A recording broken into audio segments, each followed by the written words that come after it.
Graça e paz a toda a igreja. Estamos aqui mais uma vez juntos para estudarmos a palavra do Senhor nesta escola bíblica dominical, e eu fiquei com essa responsabilidade neste dia de estar passando para você alguma coisa concernente à palavra do Senhor. E a revista que nós estamos usando fala sobre o desafio de ser igreja, e a igreja, nós sabemos que tem muitos desafios, e no estudo número 11 fala de algo muito importante para a igreja, e que muitas vezes a igreja, por vários motivos, tem deixado esse assunto de lado, deixado esse tema que a revista vai tratar hoje de lado.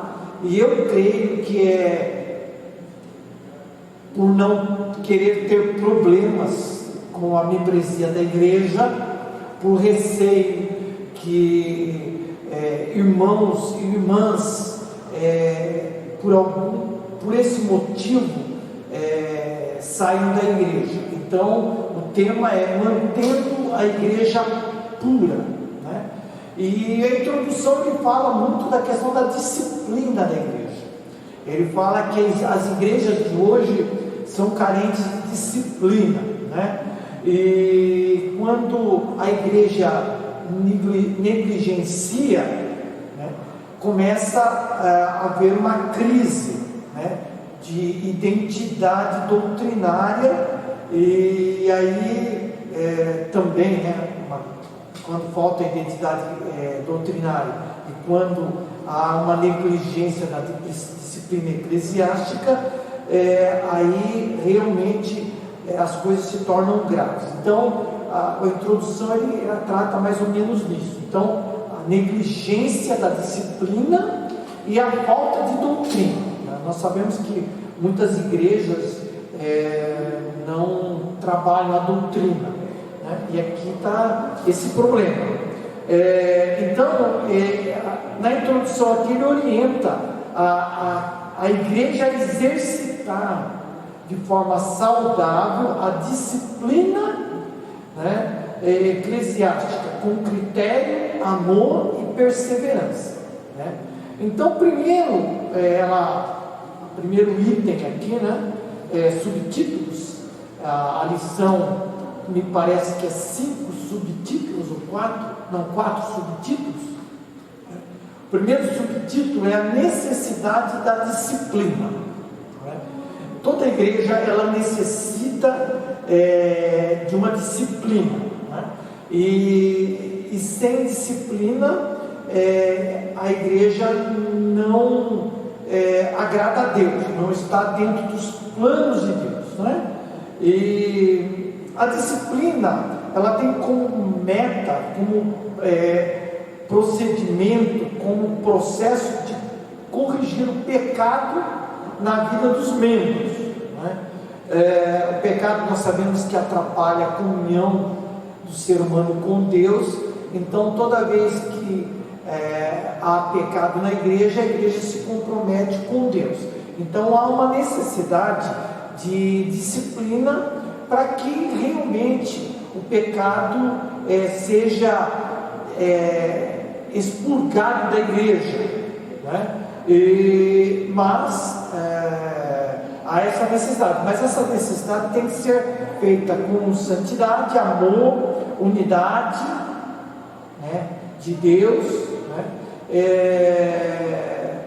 E por isso o membro, quando é desobediente na disciplina com relação à questão de pecado, de procedimento, de atitude, ele precisa ser corrigido, né? O pecado precisa de correção, né?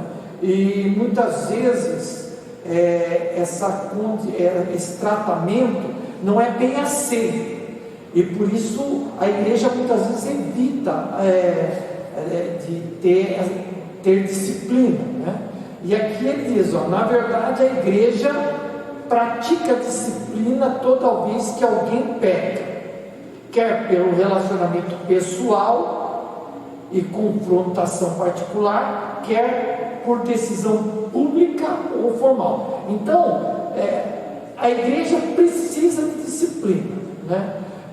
Sem disciplina, a igreja tende a se tornar uma igreja pecaminosa, uma igreja que não agrada a Deus, uma igreja que não está conforme a vontade de Deus, né? Então, quando isso há necessidade, a disciplina tem que ser exercida, né?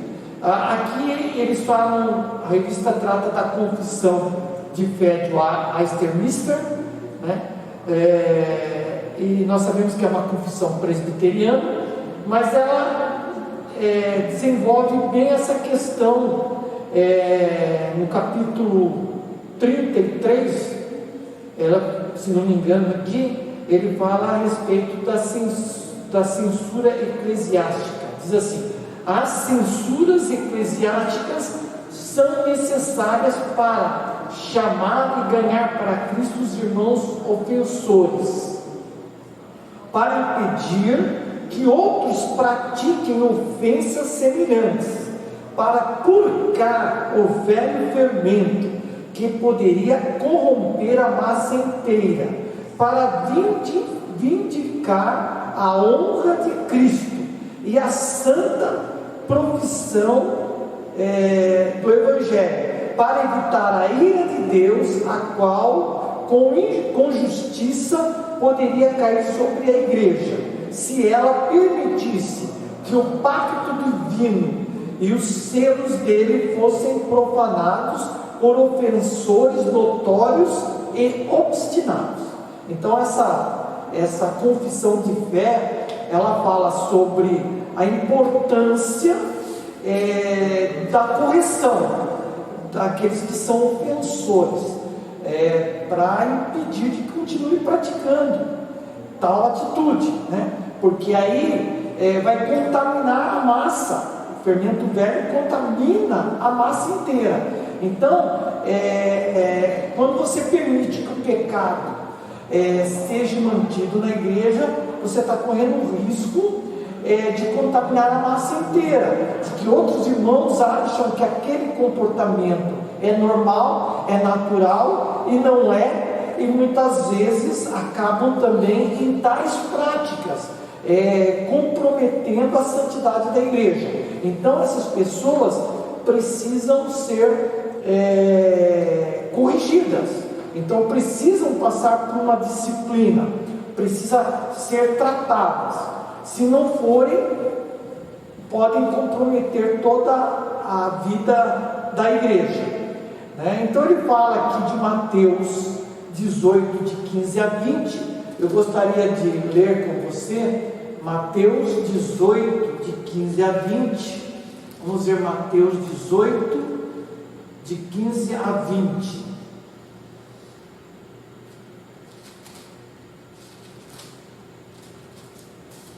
Diz assim a palavra do Senhor: se o seu irmão pecar contra você, vá e a sós com ele, mostre-lhe o erro. Se ele ouvir, você ganhou o seu irmão. Mas se ele não ouvir, leve consigo mais um ou dois outros, de modo que qualquer acusação seja confirmada pelo depoimento de 2 ou 3 testemunhas. Se ele se recusar a ouvi-los, conte à igreja. E se ele se recusar a ouvir, também a igreja trate-o como um pagão ou publicano. Então, digo-lhes a verdade: tudo que vocês ligarem na terra será ligado no céu, e tudo que vocês desligarem na terra terá sido desligado no céu. Então aqui uma orientação, vamos ver até o 20. Também lhes digo que se 2 de vocês concordarem na terra em qualquer assunto sobre o qual pedirem, isto lhe será feito por meio do Pai que está nos céus. Pois onde se reunirem 2 ou 3 em meu nome, ali estou no meio deles. Então aqui é uma orientação de Jesus de como deve ser tratado a questão do pecado, a questão das ofensas, a questão de tudo aquilo que está errado na vida do irmão ou de uma irmã na igreja, né? São exortações claras quanto à necessidade de disciplina, né? Na igreja. Também lá está em 1 Coríntios 5, de 1 a 5, que eu gostaria de ler com você. 1 Coríntios 5, de 1 a 5. 1 Coríntios 5, de 1 a 5, que diz assim: por toda parte se ouve que há imoralidade entre vocês, imoralidade que não ocorre nem entre os pagãos, ao ponto de um de vocês possuir a mulher de seu pai, e vocês estão orgulhosos. Não deviam, porém, estar cheios de tristeza e expulsar da comunhão aquele que fez isso? Apesar de eu não estar presente fisicamente, estou com vocês em espírito, e já condenei aquele que fez isso, como se estivesse presente. Quanto vocês estiverem reunidos em nome do nosso Senhor Jesus, estando eu com vocês em espírito, estando presente também o poder de nosso Senhor Jesus Cristo, entregue esse homem a Satanás, para que o corpo seja destruído e seu espírito seja salvo no dia do Senhor. Então aqui a igreja de Corinto estava passando por uma situação difícil. Havia uma imoralidade na igreja, onde um pecado de uma pessoa possuir, estar tendo relações com a mulher de seu pai, isso na visão do apóstolo Paulo era uma imoralidade, a ponto de ter que este indivíduo, essa pessoa, passar de uma disciplina, né? Então, tanto Jesus como o apóstolo Paulo orientam a igreja na necessidade de ter e de exercer disciplina, né? Aqueles que se desviam dos caminhos do Senhor, né? Então é importante a disciplina, nós sabemos da necessidade, e por isso a disciplina é necessária. Mas a igreja hoje, ela faz muitas objeções à disciplina, de uma certa forma, e nós vemos muitas mensagens voltadas a não contrárias à disciplina na igreja, tentando mostrar que a disciplina não deve fazer mais parte da igreja. Existem muitas igrejas que esse trabalho da disciplina, essa necessidade de disciplina, nem é mais exercida, nem faz mais parte da igreja, como se a igreja não tivesse mais a necessidade de disciplina. Então, uma das objeções que muitas vezes são levadas é: não julgueis, né? Que nós não devemos julgar, né? Então ele tenta mostrar que aqui na revista, que a caminhada, se não julgar, caminha numa linha tênue entre fazer a coisa certa e violar o mandamento de não julgar o próximo. Jesus, de fato, disse lá em Mateus 7,11, que não devemos julgar para não sermos julgados. Isso é um fato. Mas apelar para esse texto como fundamento para essa objeção só demonstra um mau entendimento do assunto, né? Note aqui, a revista diz, por outro lado, duas coisas. Primeiro, Jesus nunca nos pediu que ignorássemos nossos próprios pecados, versículo 3,5 lá. Em segundo lugar, há contexto não trata de disciplina, como por exemplo Mateus 18, de 15 a 17, né? Que nós lemos, que o próprio Jesus onde claramente temos, vinda do próprio Jesus, uma determinação do exercício da disciplina da igreja. Então, não há uma divergência, não é que Jesus ele fala uma coisa, depois fala outra, mas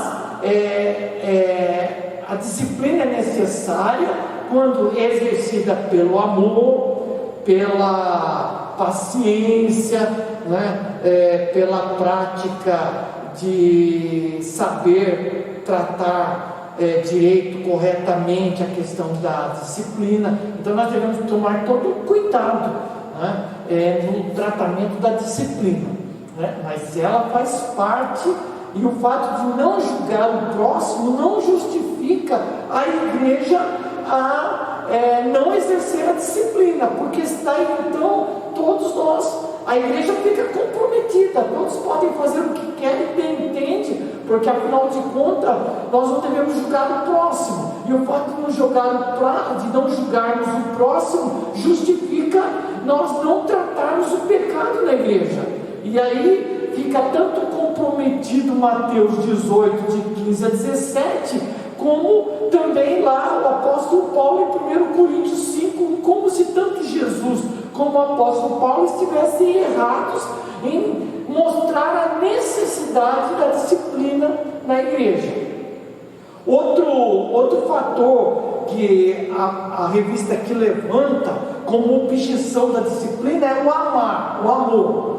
Então nós devemos amar, por isso nós não devemos aplicar a disciplina na igreja. Se nós amamos o próximo, então a disciplina não deve ser exercida, Então há também quem acredite nisso, que disciplinar outra pessoa é violar o mandamento de amá-la como a si mesmo, pensam que a disciplina peca por falta de amor. Então quando eu estou disciplinando, ou a igreja está disciplinando alguém, está faltando amor da minha parte, o amor cristão, com um irmão que está pecando, que está falhando, que de repente está fraco na fé, por isso ele está pecando. Então nós devemos amar a ele, e por isso não devemos discipliná-lo. É verdade que algumas medidas disciplinares, segundo a revista, podem ser acusadas de falta de amor. Então, às vezes, um irmão não gosta de um outro irmão, então, quando ele vê uma falha daquele irmão, ele quer aplicar a disciplina eclesiástica, a disciplina da igreja. Então aí realmente está faltando amor. Então, se você, meu querido irmão, minha querida irmã, vai exercer a disciplina na vida de algum irmão, se você não ama ele, você já está pecando pela falta de amor. Então já está havendo um pecado da sua parte. Você tem que tomar cuidado na disciplina, porque a disciplina tem que ser exercido o amor. Então isso é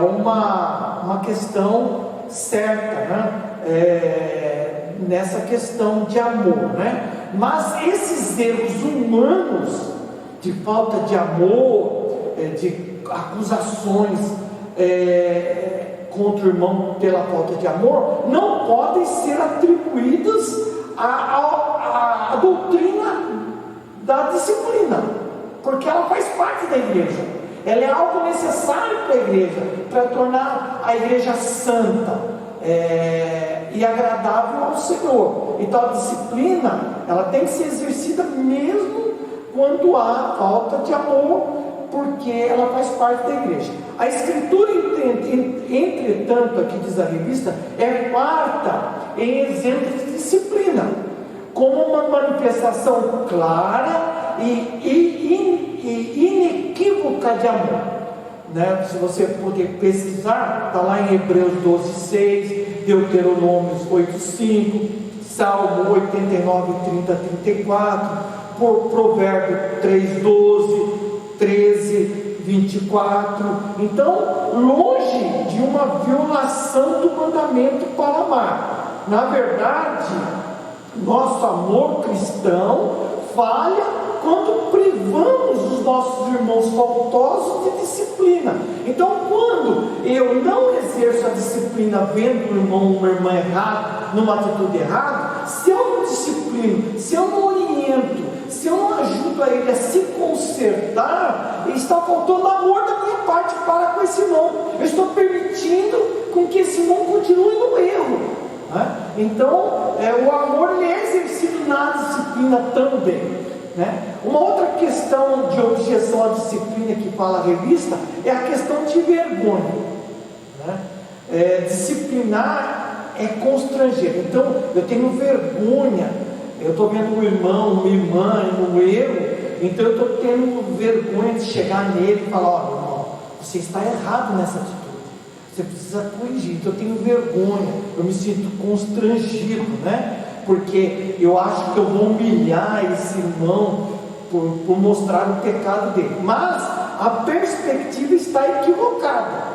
De saída, precisamos enfatizar que reconhecemos o caráter delicado desse aspecto presente da disciplina. Então, é algo delicado, é algo complicado. Você tem que saber chegar no seu irmão com amor, né? Com jeito, saber falar, saber orientar, saber conduzir essa questão, mas a disciplina ela tem que ser exercida. Então, enquanto o argumento caminha na direção da preservação da honra do culpado, a maior preocupação da Igreja de Cristo, por outro lado, é a honra do Senhor Jesus. Então, quando eu me preocupo na honra do meu irmão e não quero discipliná-lo no erro, eu estou desonrando Jesus, porque a igreja está sendo comprometida, né? Uma maçã podre compromete todas as maçãs do cesto. Então eu tenho que trabalhar essa questão, né? Um dos alvos da disciplina é justamente vindicar a honra de Jesus, né? Então nós precisamos tomar cuidado, né, nessa questão da disciplina. A disciplina eclesiástica diz respeito à reputação de Cristo e a posição da igreja de continuar ou não afirmando a profissão verbal de alguém cuja vida descaracteriza flagrantemente a Cristo, né? Então nós precisamos ver isso, né?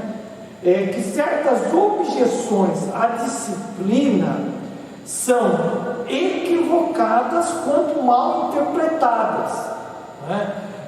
Nós precisamos entender que a disciplina faz parte da igreja e todas as objeções a ela acabam comprometendo a santidade da igreja, né? O item 3 aqui fala do alvo da disciplina, né? E ela usa Hebreus 12, de 4 a 13, né? Vamos ver Hebreus 12, de 4 a 13. Vamos fazer a leitura de Hebreus 12, de 4 a 13.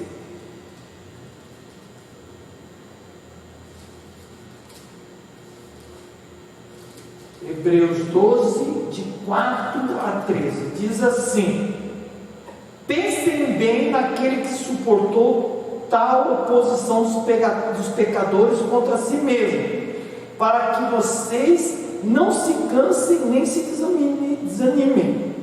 A luta contra o pecado, vocês ainda não resistiram até o ponto de derramar o seu próprio sangue. Então há uma luta contra o pecado, muitos caem no pecado, mas nós não devemos, como igreja, nos cansar nem nos desanimar. Vocês se esqueceram da palavra de ânimo que eu lhes dirigi, que ele lhes dirige como filhos. Meu filho, não despreze a correção do Senhor, nem se magoe com a sua repreensão, pois o Senhor disciplina quem ama e castiga todo aquele que aceita como filho. Suportem as dificuldades, recebendo-as como disciplina. Deus os trata como filhos. Ora, qual o filho que não é disciplinado por seu pai? Se vocês não são disciplinados, e a disciplina é para todos os filhos, então vocês não são filhos legítimos, mas filhos ilegítimos, porque não aceitam a correção do Senhor. E na verdade, aqui também, nesse texto aqui, pode sofrer uma objeção da disciplina da igreja, porque esse texto pode nos levar a entender que só Deus pode disciplinar o seu filho, não a igreja. Mas nós precisamos entender que a igreja também é um instrumento de Deus para disciplinar os filhos de Deus, que são os membros da igreja. Quando a igreja não exerce essa função, a igreja, que é o corpo de Cristo, que é um instrumento de poder nas mãos de Deus para disciplinar os filhos de Deus, que são membros da igreja, a igreja está falando com Deus.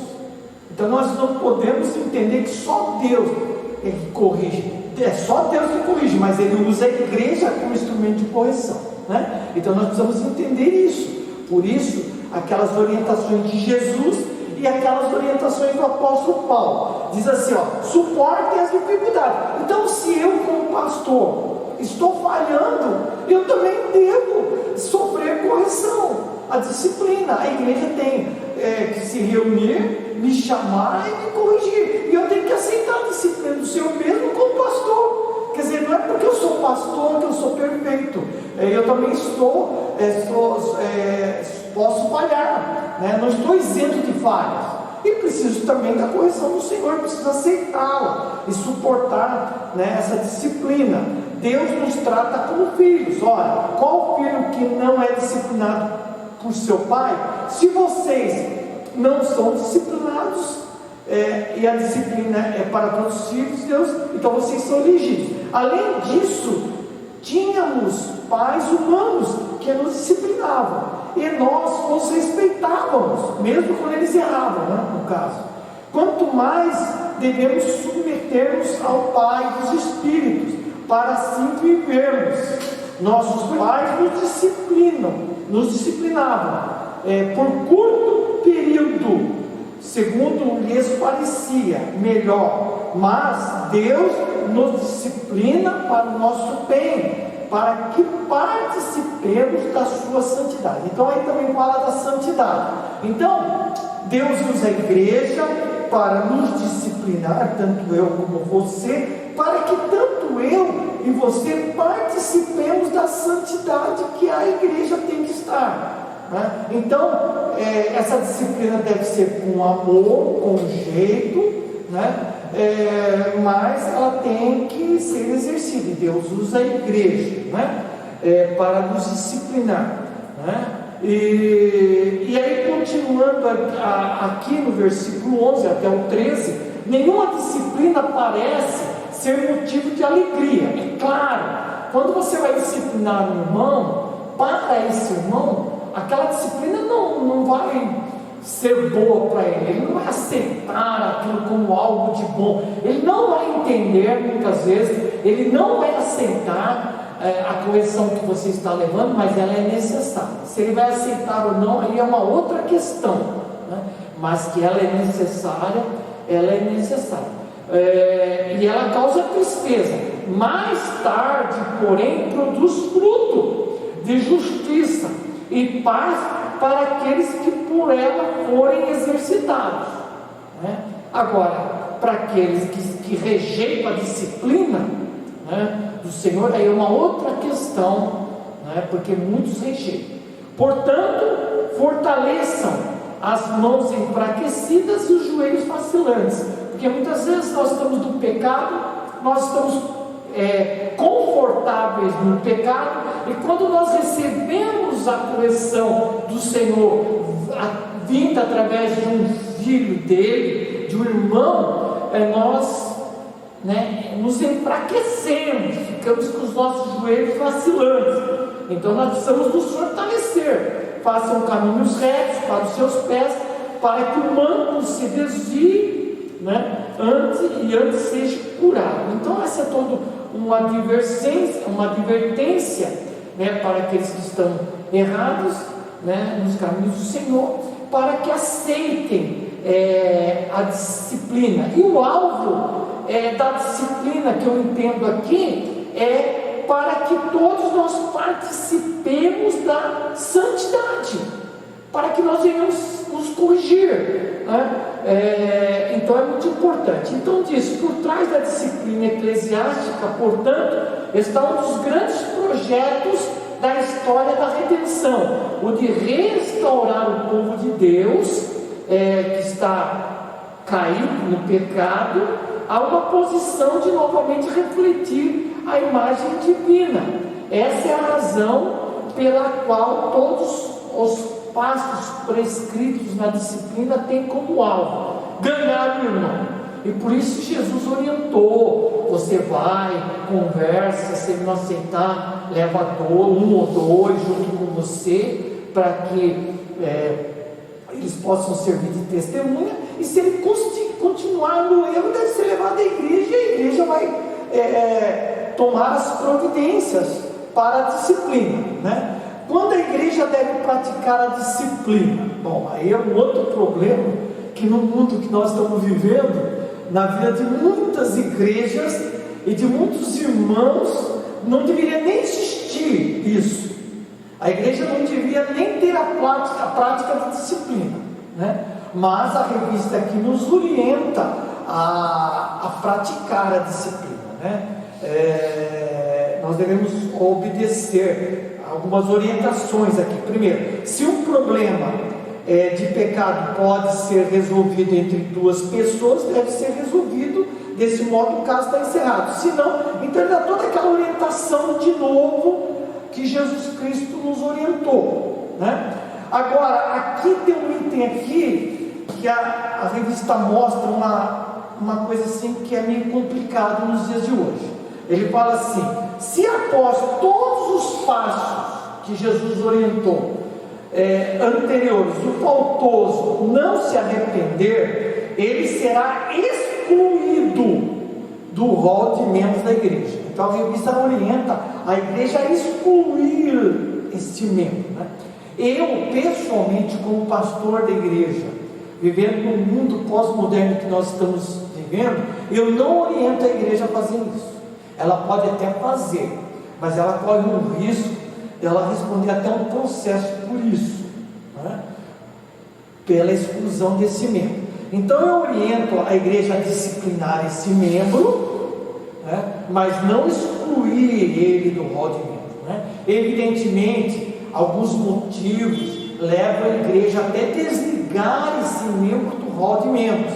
Por exemplo, o membro começa a faltar consecutivamente, ele recebe uma visita do pastor primeiro, depois ele recebe uma visita da comissão designada pela assembleia, e ele mesmo assim, ele não é frequente, então automaticamente a igreja, numa assembleia, pode decidir desligar esse membro do rol de membros. Mas eu não oriento a igreja a nunca exercer a exclusão desse membro do rol de membros da igreja, né? Porque hoje a igreja corre sérios riscos de receber um processo, né? Por esse motivo, né? Então aqui também fala de conselho da igreja local. Nós aqui tratamos de outra forma. Nós formamos uma comissão designada pela Assembleia para visitar esse membro, né? Mas o objetivo sempre é restaurar esse membro à comunhão da igreja novamente, né? E levar ele a uma mudança de comportamento, ele se arrepender, né? E realmente voltar à comunhão dos irmãos, ao arrependimento, através do arrependimento, que certamente a igreja vai estar sempre pronta a abraçar esse irmão novamente na fé e na comunhão. Evidentemente que dependendo do pecado, dependendo do problema, esse irmão vai passar por uma disciplina. na igreja. Provavelmente a igreja vai tomar uma decisão, uma disciplina, ele vai passar. Mas certamente eu creio que o objetivo da igreja sempre será restaurar esse irmão. Então a conclusão aqui é: a disciplina é um instrumento designado por Deus para a preservação e promoção da pureza da igreja. E eu creio que você quer estar numa igreja pura, santa, que agrada ao Senhor. Então, se você deseja estar numa igreja e frequentar uma igreja assim, você tem que estar consciente e aceitar a correção da igreja quando for necessário para a sua vida, porque você deseja estar numa igreja santa e agradável ao Senhor.